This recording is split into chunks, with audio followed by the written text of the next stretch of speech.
Natin mga kalingap 2 times a day.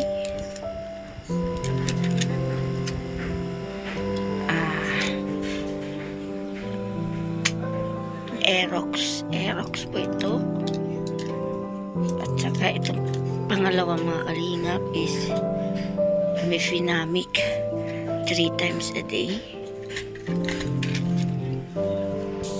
At saka yung ointment natin mga kalingap, ito po. Ito yung tag 400 Bactroban Mupirocin mga kalingap. Ito yung isang pahid lang nito, ubos na sa isang araw, 2 bisis pahiran. So plus kay GP pa, kaya maubos namin ito sa isang araw ay 4. So 400, 1,600.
Kalingap. So yung update po natin sa sugat ko ay dito ay natatanggal lang to. Ito natatanggal, medyo natuyo na po yung ating sugat mga kalingap.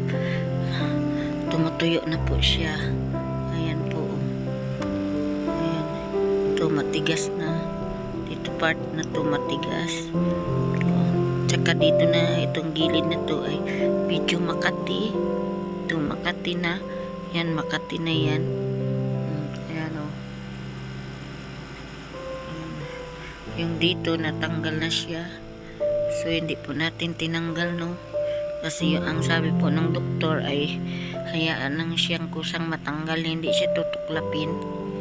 So ito, hanggang dito ay medyo matigas, pero mula dito hanggang dito ay medyo masakit pa po mga kalingap. Ito masakit pa po. So yung ito naman natanggal din dito tsaka dito. So ito dito medyo, ito ay masakit talaga. Ito yung butas dito, yan ang butas. So na nalagyan na siya ng balat, kumbaga nabuni na siya. Ayan o.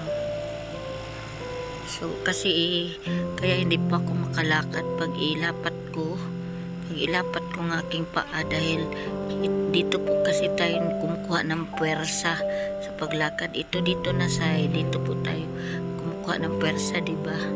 So yun, ito po kasi ang may matinding sugat sa akin, may butas yan. So ngayon ay wala na po siyang butas, na na siya. Ito yun, kumbaga natakpan na siya ng balat, kumbaga nabuni na siya. Ayun, kaya hindi pa tayo makalakad. So ang ginawa natin sa paglakad ko ay nagkiking ako. So isang paa ko lang, din minsan kasi ma-auto balance ako. Tapos ito nilagyan ko ng yung gasa, yung binili ng kapatid ko. Kasi ito dito medyo natanggal na yung mga gilid, may natirang pabilog na masakit pa, kaya nalagyan ko dito kasi nagdugo. So ito ngayon ang update ng ating sugat mga kalingap, ay tuyo na siya parte dito. So dito ay masakit hanggang dito, tsaka ito na side hanggang dito siya na part ay hindi na, kahit ganunin mo ay wala na po siyang pakiramdam. So dito pa ganun, pa siya, masakit siya kung i-touch natin masakit pa, tsaka ito masakit pa rin pag i-touch natin. Dito lang ang wala nang pakiramdam, kumbaga parang okay na siya dito na part. Dito pa ganun, masakit pa hanggang dito. Yan ang ating update sa aking sugat mga kalingap. So lagyan natin ng betadine. Ayan, magandang hapon po, at ako na lang po ang magamot sa sarili ko kasi kaya ko na naman po, di katulad nung una na masakit. So ngayon, parte naman sa aking pagtulog ay nakakatulog na po ako ng mahimbing, hindi katulad nung una na hindi ako pinapatulog.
So, ayan po mga kalingap. So, shout out po sa lahat at maraming salamat po sa nagdasal po lahat sa amin ni Jipoy.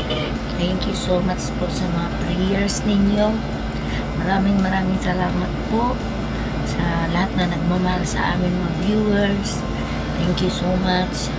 Maraming salamat sa inyong lahat.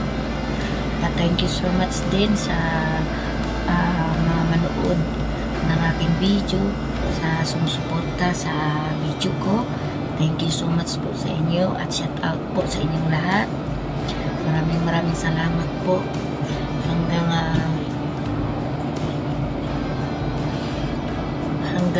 sa pag ano nito, hanggang maging mabuti na po ito at makalakad po tayo, ay i-update ko po kayo sa mga nangyari sa akin sa sugat na to.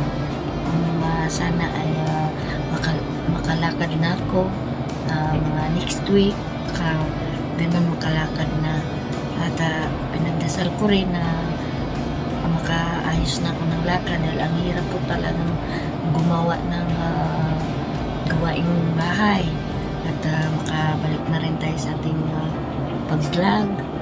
Yun po, at mahirap po yung isa lang ang paa, napakahirap. Kaya yan, thank you so much sa Panginoon. Maraming salamat din sa inyong lahat. So, yan, at thank you so much po sa lahat. Uulitin ko, maraming salamat po sa mga prayers, lahat po sa mga nag-comment sa ating videos. Thank you so much po sa mga dasal ninyo. Maraming salamat, at bye-bye po. Thank you so much. Abangan na lang po natin ang update uli sa aking sugat. Thank you.